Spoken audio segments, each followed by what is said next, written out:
Hey everyone, just a quick one this morning. We had two boats in yesterday on the island. We had one in the north early hours yesterday morning, picked up by the Coast Guard off of Mollyvoss. Had 55 people on board. There was 9 children, 22 women, 24 men. Later on in the morning, we had another boat picked off of southeast coast off of Mytilene, and that was 43 people. I don't know the numbers there regarding sexes. This morning we had a boat come in at Choinya, and that had 30 people on. There was 10 children, 10 women and 10 men. So everyone this morning was okay. A lot of small children out of the 10 there. The one off of Mollyvoss was a lot of tiny children. Took a load of toys up to them yesterday afternoon. Yeah. So we've had what, 129 in 30 hours, something like that, 30, 40 hours. So yeah. Okay, so things seem to be picking up a little bit. You know, Chios is quite bad, I know. Chios is very bad. You know, the tensions there are really, really high. Here we still, you know, most 99.9% of people on Lesbos are fantastic. Still having problems with this guy that lives out on the track there. Yesterday he drove his little motor. I'm coming back with the minibus from this boat. From these, when I took some toys over to the children yesterday afternoon, and he just drove this little moped straight at the minibus. You know, unbelievable. I mean, it's wide enough to get 2 buses side by side up there, and he just came straight at me and thought it was very funny and gave me a lot of abuse as he went past. He just swerved at the last second. Yeah, the other day I was going past his place, I got a load of abuse as well. You know, there is no need for this hate and this abuse. It's incredible. You know, this is not our fault. We're just trying to help. And someone said to me yesterday afternoon, what would happen if the volunteers weren't here? How would these locals in this town, local to us, how would they deal with it? You know, even now, I mean, we've kept the refugees away from the town and everything else, and we're organising things, we're picking them up. You know, there's NGOs paying for diesel and stuff like this, and, you know, just to keep this town happy. And still the abuse coming out of this town towards my family is disgusting. You know, it is unbelievable. Yeah, if we all pulled away, or all just stopped and let the refugees wander around all over the town and sleep outside the town again, and, you know, do the things, then they'd still be screaming at us, because that'd be all of our fault as well. You know, you can't win with these people. You know, there's something terribly wrong here, and I say it's only a very, very small percentage of the whole island. It's a very tiny percentage. But it's just, I don't know what's wrong here. I really don't know what's wrong here. You know, there's so many people tried to help here, and just constant hate. This, I don't know how we deal with it, really. You know, I mean, we have to carry on. You know, we've got to try and keep saving lives and things. As we said many times, you know, if it wasn't for everyone out here, the death toll out here would have been incredible. And there would be no tourism in this town anyway. You know, and plus the way they're threatening the tourists and stuff, and like you heard the video I put on the other day, this guy don't want tourists here and things like this. I don't know how you get around this. I really don't know how you deal with it. You know, they threatened my family so many times, and they want us out and everything else, out of Greece, and you know, from stopping. You know, as I said, if it wasn't for us here, especially at the moment, I mean, the boat yesterday morning came off of Mollyvoss, and then one a few days ago came off Mollyvoss again. If all these people were wandering around the town, if it wasn't dealt with by the authorities and the Greek Coast Guard and the volunteers and everything else, you know, these people would be wandering everywhere. You know, it's us that organise them, it's us that put them in the buses. It's the bus that Father Christophorus gave to us that we're taking them all over to the other side of the track, over to stage 2, and then they're taken down to Moria. But if we wasn't doing all that, it would be absolutely, you know, there'd be people everywhere, you know, and not just everywhere. There'd be people sleeping here and everything, all over the beaches and tents up and things like this. And I don't know how you deal with these people in this town. You know, whatever happens, it's everyone else's fault and it's not theirs.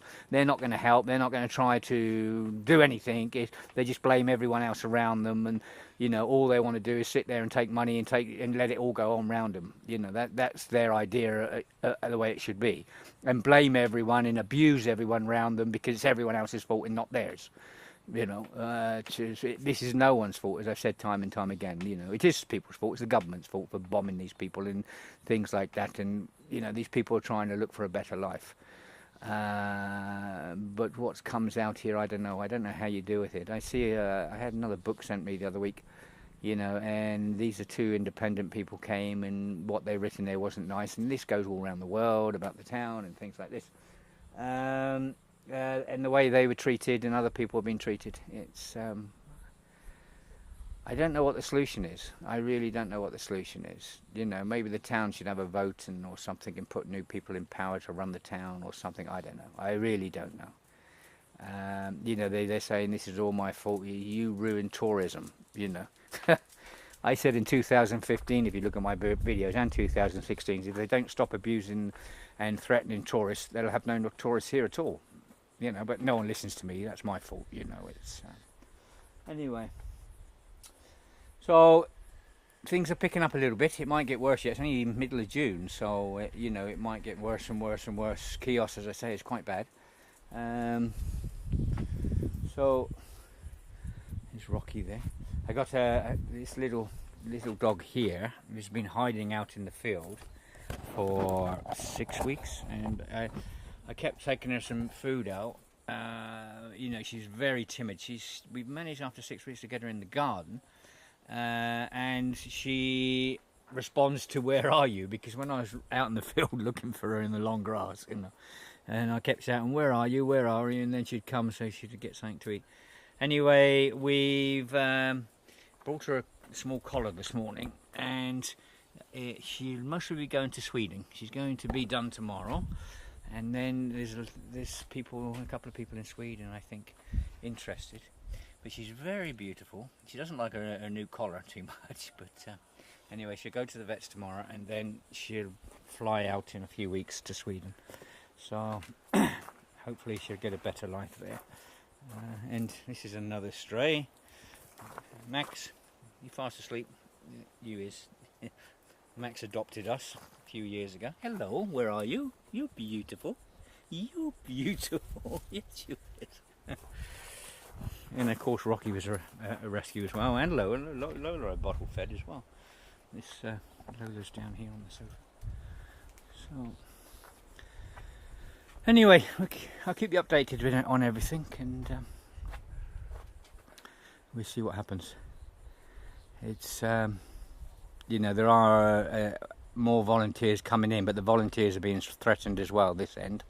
You know, they put sheep guts all over somewhere where the volunteers are staying. There was a gunshot, and they all come out one night. There's some people up on one of the hills spotting there's a girl and a couple of guys, I think, and a couple of cars come up screaming and shouting at midnight and everything else, and then they drove off down to the farm and they fired a gun down there. Talk about intimidation. You know, this is absolutely unbelievable.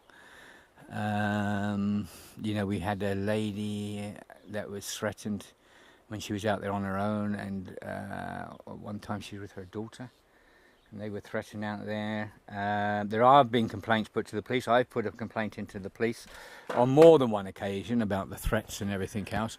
I know some other people went in the other day and they put complaints into the police as well.